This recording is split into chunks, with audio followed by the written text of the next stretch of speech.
di mana memperbanyak sholat, memperbanyak jamaah itu bisa memberikan syafaat buat si mayit. Mamin mayitin ya yusolli alaihi ummatun minal muslimin.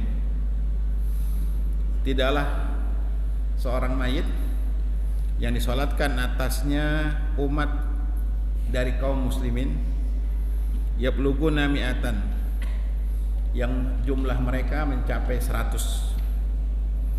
Kulluhum, semuanya, yasba'una lahu, semuanya memberikan doa syafaat buat si mayit ila sufi'u fi, melainkan mereka itu akan bisa memberikan syafaat buat si mayit. Dalam riwayat yang lain, ma min rajulin muslim yamutu fayaqumu ala janazatihi arba'una rajulan. Tidaklah seorang yang meninggal dunia kemudian disolatkan jenazahnya 40. Satu hadis di sini 100. Di hadis yang kedua ini 40. Namun 40 di sini ada kalimat la yusrikuna billah syai'an. 40 orang ini bertauhid. Ini keutamaan tauhid. Kalau hadis yang sebelumnya itu disolatkan 100 orang secara umum. Hadis yang kedua 40 orang tapi bertauhid. Ini keutamaan tauhid. Jadi kualitas kaum muslimin hari ini ditentukan dengan tauhid. Gitu. Ila safahumullah fi, melainkan doa 40 orang yang bertauhid itu bisa memberikan syafaat kepada si mayit. Jadi kita butuh umat yang bertauhid, akidahnya benar, bukan sekedar Islam. Karena orang munafik juga labelnya Islam, musyrikin juga labelnya Islam. Seperti kita di akhir zaman menyaksikan orang Islam malah curiga sama agamanya sendiri. Saya juga nggak habis pikir, orang-orang itu bawaannya curiga terus sama Islam, sama kaum muslimin. Padahal dia orang Islam, bawaannya curiga mulu. Ada apa sih? Ya, padahal dalam sejarah negeri ini nggak pernah dizolimi oleh umat Islam, nggak pernah ada, nggak pernah. Bahkan negeri ini berhutang dengan umat Islam. Terakhir saya dapat kiriman buku dengan judul hutang negeri terhadap umat Islam. Ya, hutang negeri terhadap umat Islam. Jadi yang terbalik adalah negeri ini banyak berhutang jasa terhadap umat Islam. Ya. Sudahlah, nggak usah curiga-curiga lagi umat.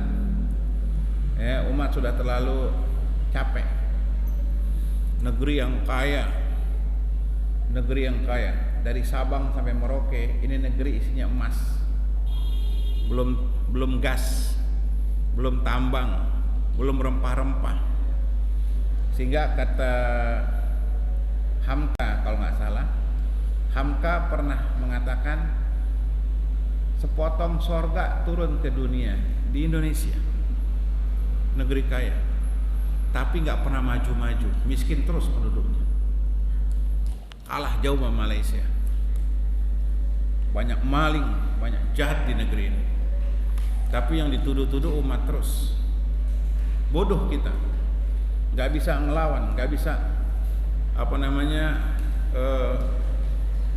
terlalu banyak diam, disurutkan terus umat. Ya pesantren, ya masjid, ya pengajian. Padahal yang biang keroknya mereka itu jahat mah. Ya. Nah, jemaah sekalian, kalau ada yang meninggal disolatkan 40 orang yang bertauhid, akidahnya lurus, maka bisa memberikan syafaat buat si mayit. Nah, ini keutamaan memperbanyak. Nah, adapun soft, ada hadis tersendiri. Nabi bersabda, man shalla alaihi salah satu sufuf faqad aujabah.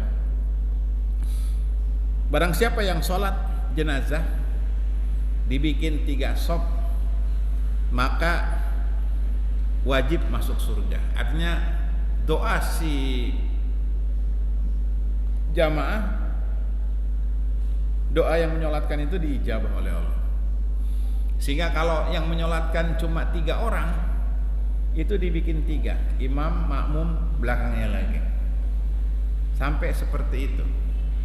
Artinya sholat jenazah berbeda dengan sholat biasa.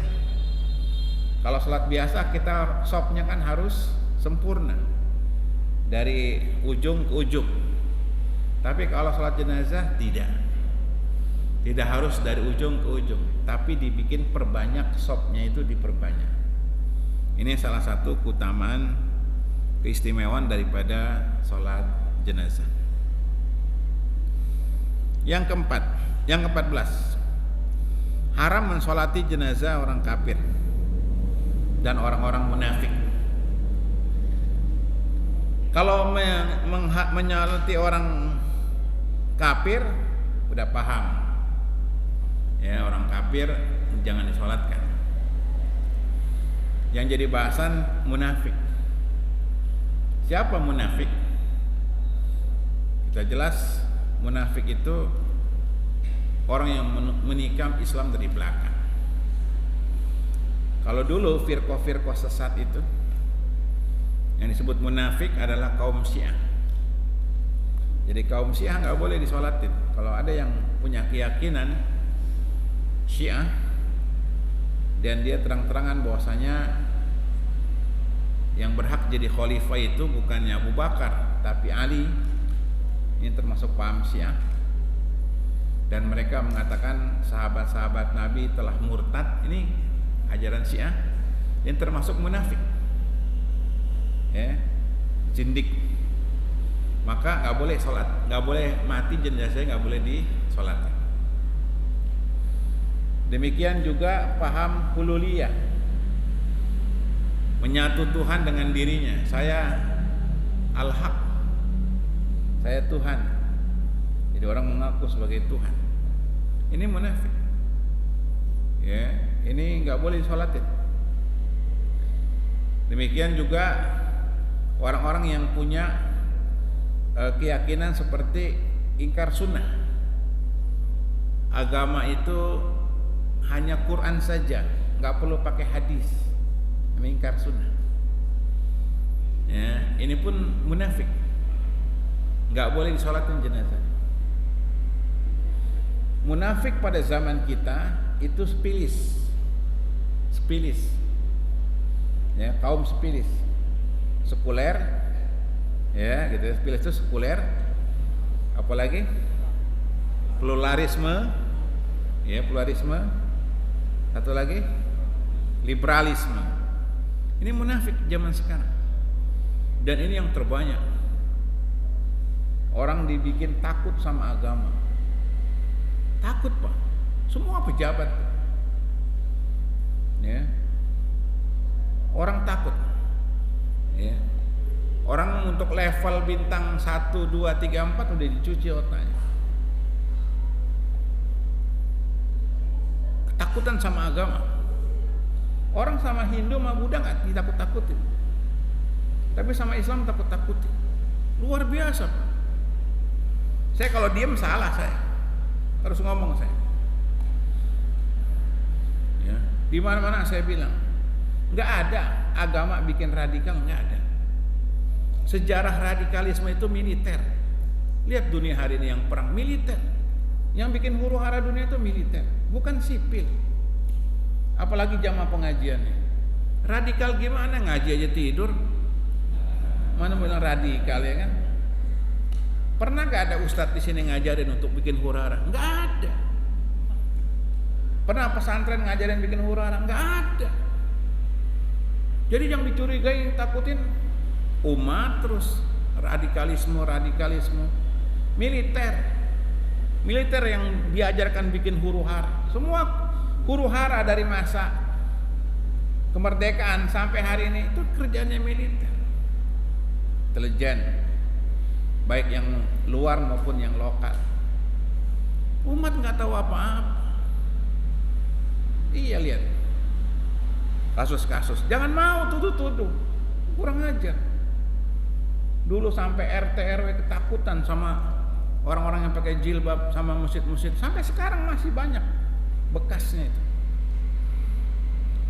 Sehingga saya ngajar di beberapa BUMN mesti punya kartu MUI sama NU, ya, sama NU. Yang boleh masuk MUI sama NU. Saya bilang apa-apaan nih. Gitu. Ini adu domba umat, jangan mau, saya bilang. Akhirnya ditelepon lagi sama Mahkamah Agung. Pak Ustadz, ngajar lagi di MA. Datang saya ke Mahkamah Agung. Saya bilang, Mahkamah Agung masuk Islam lagi nih manggil saya, gitu. Ketawa semua hakim-hakim ini. Ya. Ngapain sih? Orang nggak ada apa-apa, negeri aman, umat terlalu patuh. Lihat kemarin, suruh tutup masjid itu, nggak ada, patuh. Suruh tutup masjidnya tutup, patuh. Gitu. Suruh jaga jarak, patuh, umat patuh. Sudah, jangan juga-jugaan umat. Gitu. Ya, ini belajar tauhid penting, akidah. Ini kufur. Kalau dia munafik, ya seperti apa nama tadi? Spilis, ya, sekuler. Sekuler itu agama nggak boleh dibawa-bawa dalam masalah urusan negara. Giliran hukum kafir dibawa, Belanda, penjajah, jahat tuh Belanda, merusak mental bangsa itu. Bangsa yang tadinya pintar jadi bodoh. Penjajahan tuh membuat orang jadi bodoh. Indonesia sebelum penjajahan datang pintar, Pak. Ini pusat bisnis dunia Indonesia. Para sejarawan tuh pada ngomong sekarang ini, sumber daya alam yang tinggi Indonesia, pusat peradaban dunia, dan diwakili oleh kerajaan-kerajaan Islam dari Sabang sampai Merauke. Gitu. Banyak kesultanan sampai Pontianak itu dulu kerajaan Islam, ada Kesultanan Pontianak. Gitu. Sampai Papua tuh ada kerajaan Pak, Raja Ampat, Sorong, itu kerajaan-kerajaan Islam sampai ke Papua. Sebelum ada penjajahan udah maju. Begitu penjajahan, sekian lama kita dijajah, dibikin lemah, bodoh. Makanya kita nggak bisa ngurus negara. 75 tahun merdeka, miskin-miskin terus. Ada yang salah ini. Agama terus yang dicurigain, kurang ajar. Ini munafik, terang-terangan, Pak. Kalau ada yang menghujat-hujat, menghina Islam, mati jangan sholatin. Jangan sholatin. Gitu. Ini sekuler namanya. Ya. Kemudian lagi apa? Apa namanya? Pluralisme. Pluralisme itu menggabungkan agama. Agama digabungin, plural. Hindu, Buddha jadi satu. Ya. Iyalah dengan istilah Nusantara. Ya. Jadi semua jadi satu. Ada doa bersama antar agama, ada pengajian antar agama dan seterusnya. Kampus-kampus. Dulu kawan saya protes sama guru mata kuliah adab tuh.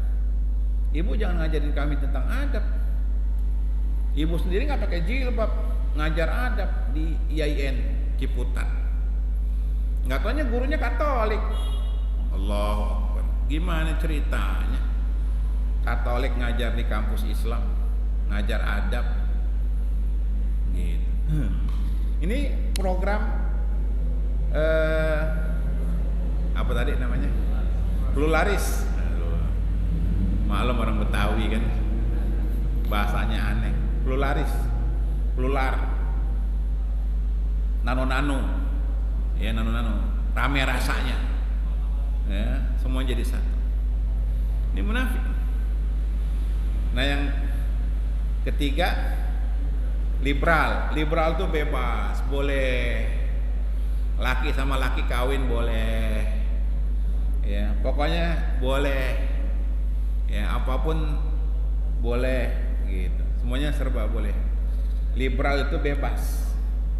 Jadi aneh orang menamakan Islam liberal. Islam tuh ketundukan, kepatuhan. Liberal tuh enggak mau terikat aturan. Aneh, Islam liberal. Islam tuh kepatuhan. Islam itu membatasi. Ada larangan-larangan gitu. Ini liberal, bebas. Ya, sebebas-bebasnya ditabrak berbagai macam aturan dengan atas nama liberal. Bolehkah begini-begini? Boleh.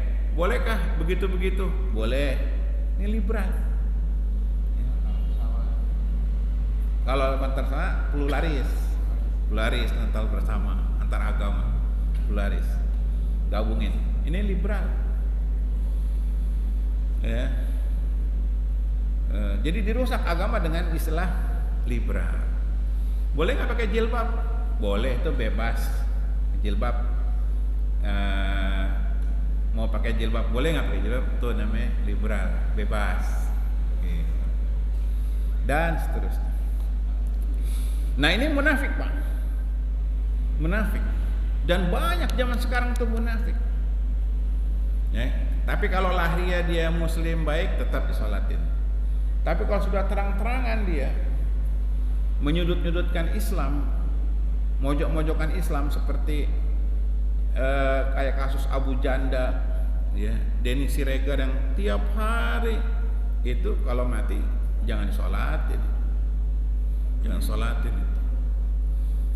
Ya, nggak ada agama lain dicela Pak, nggak ada, cuma Islam. Saya juga heran, ini orang kenapa? KTP-nya Muslim tiap hari gitu, kayak emang dibayar buat kayak gitu. Iya, yang celak-celak Kristen nggak ada di negeri kita, Hindu, Buddha nggak ada. Padahal umat nggak ada apa-apa, aman-aman aja. Saya sudah bilang, Islam tuh kepatuhan. NKRI harga mati itu nggak usah ngomongin, udah dilaksanakan oleh umat Islam. Jasanya terlalu besar umat ini. Jangan sudut-sudutin deh. Nggak ada kejahatan umat. Umat nggak pernah jahat. Kalau terjadi huru hara itu ada settingan. Ada settingan. Semua kejahatan, apalagi Indonesia. Orang Indonesia tuh kalem-kalem, lembut-lembut, santun-santun. Nggak kayak Timur Tengah. Timur Tengah juga ribut settingan. Semua ada yang setting. Coba tuh sama Ukraina tuh, perang beneran tuh sama Rusia tuh. Kita tonton tuh. Dan umat Islam habis. Irak, Suriah, Liban, Yaman, Palestina, habis. Coba sama Rusia. Kita mau lihat habis-habisan enggak? Enggak ternyata. Ada nilai bisnis tuh. Bensin jadi mahal, semua jadi mahal. Gitu. Kayak semacam sudah disetting itu. Ayo perang tuh. Kita mau menyaksikan nuklir dah. Mereka ini yang perang. Gitu. Tapi kalau umat habis itu. Nah, ini munafik. Kita hidup di zaman orang kebanyakan basa-basi. Jadi munafik. Jadi kalau orang mau belajar serius, tekun, wah nanti jadi radikal. Gitu. Itu dicuci tuh. Mulai eselon 3, eselon 2, eselon 1 itu nggak boleh dekat-dekat sama agama. Nah, pejabat dekat-dekat agama dipanggil. Gitu. Allahu Akbar. Ngomong aja nggak usah takut zaman sekarang, ya kan? Iya. Jadi masih ada Pak sebagian dai ditangkap itu belum keluar itu. Tuduhannya radikal. Nyari duit nggak usah gitu-gitu banget. Gitu. Kasihan bangsa ini, kasihan. Kaya Pak. Bapak baca sejarah bangsa ini. Kaya. Apalagi emas. Tuh Freeport tuh yang ketahuan tuh Freeport. Freeport tuh yang ketahuan tuh. Ladang emas negeri kita. Belum yang lainnya. Gak maju-maju. Makin mahal, makin susah hidupnya Pak ya. Ada apa? Ini tiap rejim umat terus dicurigai. bukan urus negara yang benar. Ini banyak orang munafik. Di antara ciri munafik musuhin agama. Ngapain? Menteri agama musuhin agama. Allah. Menteri agama musuhin agama. Dan duit haji disikat. Nah, harus tegas. Dukun jangan sholatin dukun mati jangan sholatin, jangan mau dibayar. Orang kita dibayar sih, mau dibayar, ya bayar. Koruptor gimana Ustaz? Koruptor sholatin. Ini koruptor tegas. Saya pernah lihat di Keramat tuh, depan Dewan Dakwah. Saya pernah lewat situ. Ya, jangan sholatkan orang yang mati korupsi, haram. Yang enggak, koruptor masih muslim, mau juga munafik tuh, munafik, penjilat, ya kesian, ya orang India bebas-bebas menjalanin agama India, agama Hindu, nggak dicurigai macam-macam. Thailand bebas aja tuh jalanin agama Buddha, nyaman-nyaman aja, nggak ada isu terorisme. Itali, Roma itu Katolik, santai-santai aja menjalanin agama Katolik. Giliran negeri Muslim, orang mau taat dikit radikal, kurang ajar. Iya, kurang ajar. Makanya di kantor-kantor tuh ketika masih ada spanduk menolak radikalisme, cabut tuh. Ya, bikin spanduk nolak radikalisme, naruh dekat masjid, kurang ajar, kurang ajar. Gereja nggak ada menolak radikalisme. Ya, ini permainan opini nih. Ini munafik. Munafik pada zaman kita aksar, lebih banyak. Azhar terang-terangan. Ya, Abu Janda bilang teroris itu ada agamanya. Apa agamanya? Ya Islam. Emang yang bom itu anak pesantren? Bukan, orang-orang gila, depresi, dipakein gamis, pakein jilbab, remote jarak jauh, meledak. Kemudian dibikin jaringan ini, jaringan itu. Orang akal sehat nggak mau, itu kan mati. Kalau dia nggak suka sama negara, yang dibom itu istana, bukan Sarinah. Istana aman-aman aja. Bahkan yang mau ngancurin istana mahasiswa, nggak dituduh tuh mahasiswa radikal. Kampus, gitu. Iya gak Pak? Yang dia mau ke istana, yang pernah bakar diri itu kan mahasiswa. Gitu. Nah ini munafik, dilawan, jangan diam, kasih tahu. Nggak ada radikal umat. Ya, terorisme itu konspirasi internasional. Dari dana, bikin bom mahal, bom Bali juga biayanya mahal. Pelakunya lulusan SMP, ya, Amrozi, gitu. Orang Lamongan, bukan ahli atom, ahli kimia, bukan. Duitnya dari mana? Saya lagi, Bapak baca bukunya Busro Mukodas, disertasi doktor Busro Mukodas yang bekas ketua KPK. Judulnya Hegemoni Rejim Intelijen. Tebal itu buku tuh. Seperti buku ini, tebalnya itu, disertasi dokter. Dia mengungkap bahwa peristiwa pembajakan pesawat Garuda tahun 82 itu konspirasi. Dibongkar situ. Bukan gerakan komando jihad Lampung, bukan. Rekayasa itu.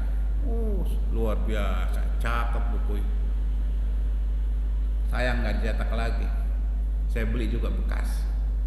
Nggak apa-apa bekas, yang penting isinya. Cakep itu. Nah, dari situ saya lihat luar biasa kejahatan yang menyudutkan umat ini, terstruktur rapi. Ya, sampai semua bom yang terjadi itu nggak pernah menyentuh istana. Kalau mau bikin huru hara, ngapain bom Sarina, ngapain bom gereja? Nih. Orang Kristen nggak ada apa-apa, nggak ada masalah dengan umat di Indonesia. Kok tiba-tiba ada lagi bom nyosor ke Istiqlal, ya pernah juga kan? Nyosor ke apa? Ya katedral sebelum BJ Musepek. Gitu. Kemudian nyosor ke Mabes. Ya, kalau Mabes ketahuan tuh ribut internal mereka. Gitu. Jadi bukannya di kalangan mereka nggak saling sikut kuat, saling serang itu. Gitu. Bom Makassar, ya, karena di sana banyak bintang yang dari Makassar. Makassar balas pusat, gitu. Sama mereka. Tapi umat yang disangkai kurang aja, karena umat kurang baca.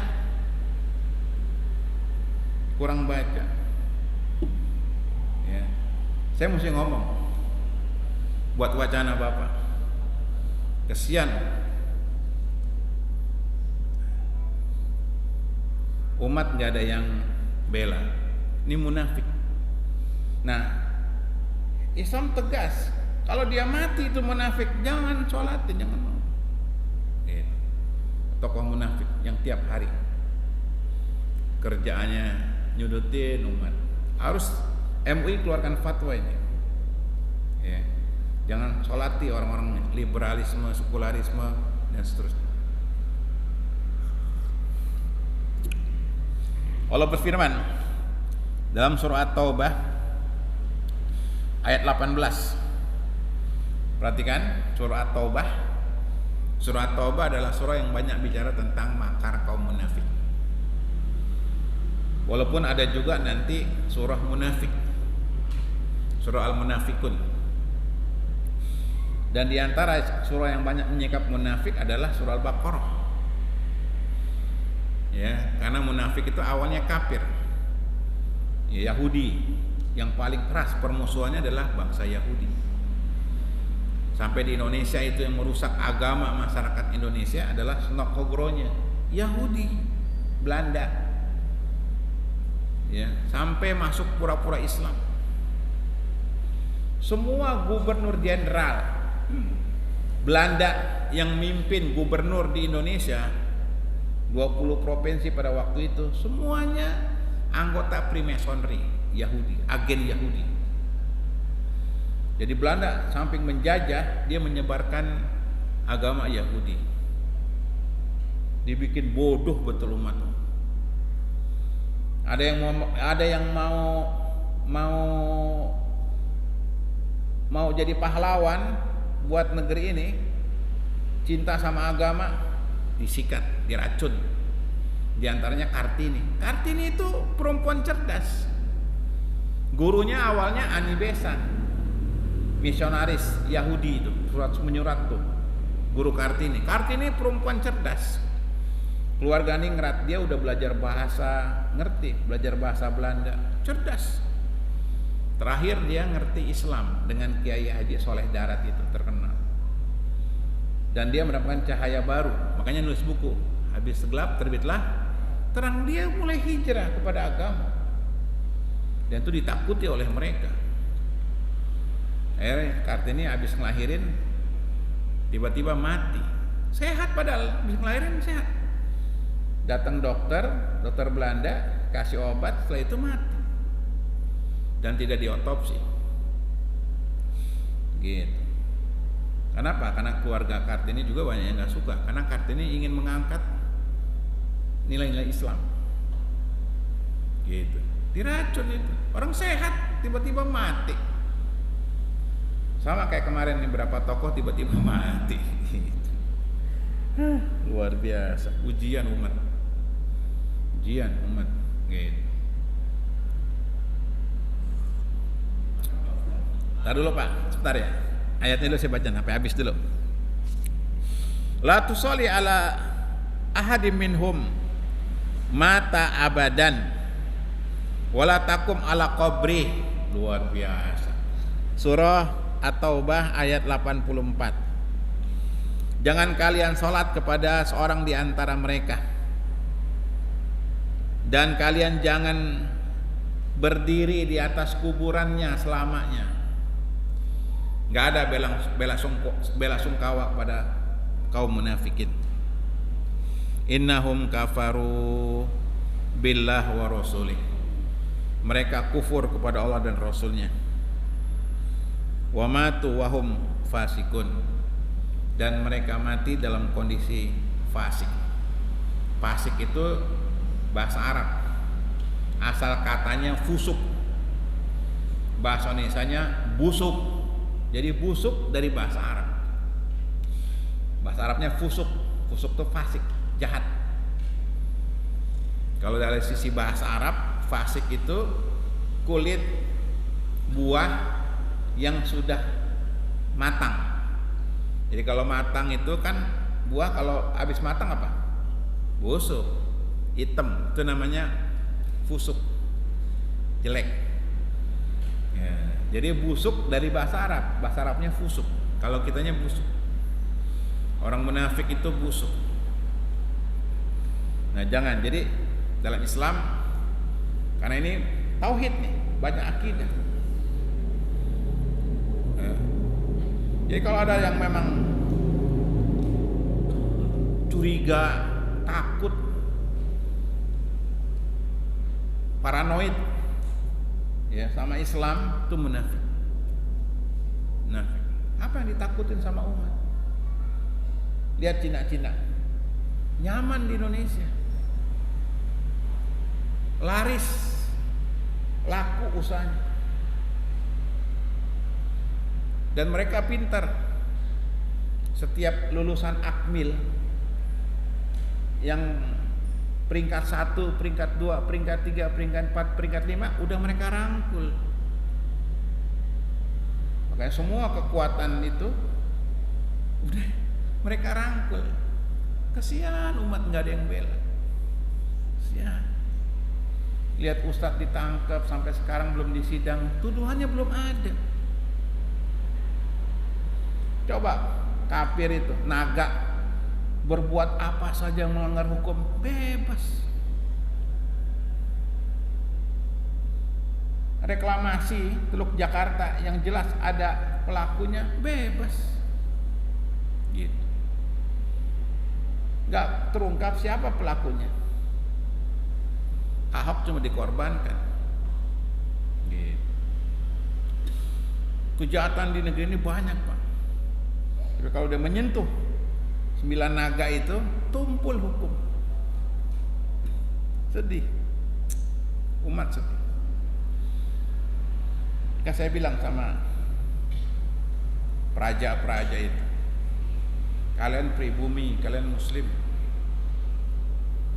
sudah capek kita melihat orang-orang itu penjilat-penjilat itu. Punya kehormatan lah kalian, punya harga diri. Gitu. Sian bangsa ini. Jadi kenapa kita nggak maju-maju? Yang curigain umat terus. Umat terus. Ya. Nah ini munafik. Ya jangan sampai anak-anak kita besok takut sama agama. Ayat yang kedua surah Taubah ayat 113. Surah Taubah ayat 113 Allah berfirman, maka lin nabi walladzina amanu ayastaghfiru lil musyrikin.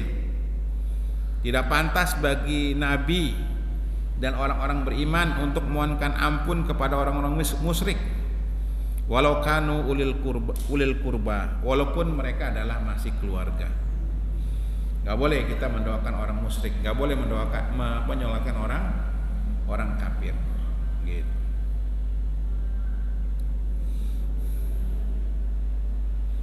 Ya, yang mau nanya apa Pak?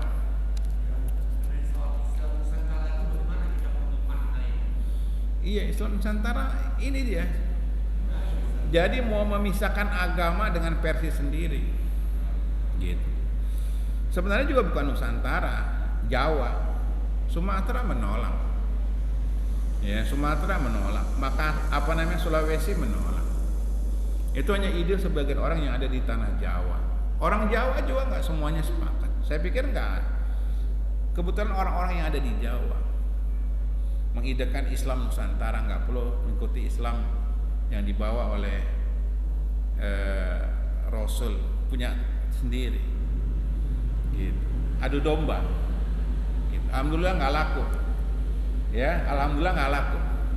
Kayak Islam liberal nggak laku, ya umat udah terlanjur kenal agamanya, cinta samanya. Begitu ada istilah Islam liberal, sebebas-bebasnya, ya nggak laku. Sholat pakai bahasa Indonesia nggak laku, ajan pakai Indonesia kayak di Turki. Turki pernah kejadian lebih dulu, Mesir juga pernah juga. Di Mesir tuh sampai bikin kitab suci bersama, ya Quran, Bible, Talmud jadi satu kitab suci bersama. Di Mesir itu bikin lagi tempat ibadah bersama. Jumat buat umat Islam, Sabtu buat Yahudi, Minggu buat Nasrani, rumah ibadah bersama. Gak laku, alhamdulillah. Umat masih kembali fitrah. Di kita nih, setelah Islam liberal gak laku, ciptakan Islam Nusantara, gitu. Gak perlu Islam kayak sono. Islam kita punya tersendiri, gitu. Rahmatan lil alamin. Kita gak suka, nggak ada umat kekerasan tuh, nggak ada. Semua kekerasan dunia itu settingan. Sering saya bilang, ya, yang pertama isu teroris Al-Qaeda, ya Al-Qaeda, ya, iya di dunia Al-Qaeda itu zamannya George Bush. Al-Qaeda hilang, ganti Taliban. Taliban zamannya Bill Clinton. Habis Taliban muncul Jamaah Islamiyah. Jamaah Islamiyah dulu, ya zamannya George W. Bush, anaknya George Bush. Terakhir baru ISIS, zamannya Barack Obama. Amerika yang bikin supaya ada musuh bersama, cari duit di situ. Sama kayak kita lah, bandar-bandar itu juga orang dalam bagi hasil, tahu semua loh. Gitu. Gitu. Jadi orang taunya ini teroris, ISIS bikinan, settingan, bikin boneka. Sama kayak gerakan-gerakan radikal, semuanya settingan. LDI, Islam Jamaah. Siapa yang bikin? Ali Murtopo, orang tahu Ali Murtopo. Jaitun tuh, Indramayu, siapa yang bikin? Orang tahu. Yang bikin siapa? Makanya kalau di kampus tuh mahasiswa ngerti, dosen ngerti. Gitu. Gak ada umat radikal, gak ada. Umat nyaman. Kita nih dulu Ambon 99, ya sampai tahun 2000 kerusuhan Ambon, gitu. Siapa yang bikin? Orang tahu, orang Jakarta yang bikin. Cuma modal 2 liter bensin, satu lempar ke gereja, satu lempar ke masjid. Kayak kita nih mau bikin rusuh gampang, ambil molotov, ini gereja 6 lagi kan, gitu kan, bus bakar, terus satu lagi ke Atakwa, terus tinggal siapin media ya untuk bikin framing, wah terjadi ini radikalisme gitu. Padahal kerjaan itu tujuannya apa? Menjatuhkan pamannya gubernur yang ada di situ atau wali kota. Nanti dia yang naik nih, gubernur gagal nih. Politik semua tujuannya. umat jadi korban. Gitu. Luar biasa. Kesian umat berantem bela agama, nggak taunya dimanfaatin oleh misi politik. Lewat ya Pak? Oh belum. Nah itu Pak. Tadi tanyanya apa?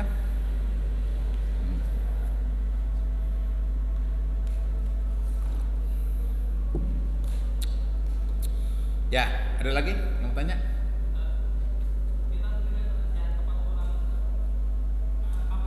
Apa?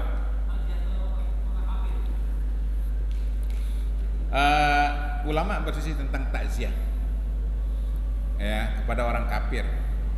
Kalau memang itu dibutuhkan nggak apa-apa. Tetangga masih dekat dengan kita dan tidak menimbulkan mudarat sama kita, nggak masalah. Karena Nabi juga ketika pamannya Abu Thalib mati, Nabi nggak takziah.